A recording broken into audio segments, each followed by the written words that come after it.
Factory Butte is a striking, isolated mesa located in the remote Badlands of south-central Utah, near Hanksville.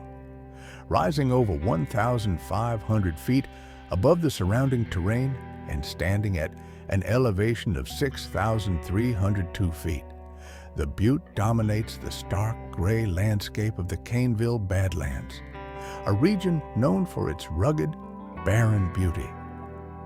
This geological marvel was formed through millions of years of erosion, exposing sedimentary rock layers, primarily from the Mancos, Shale, and Morrison formation dating back to the Late Cretaceous period.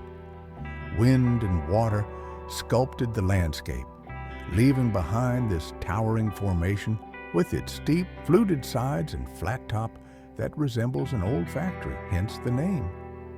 Surrounding Factory Butte, the Badlands are a vast, almost lunar terrain with little vegetation, rich in fossils and photogenic ridgelines.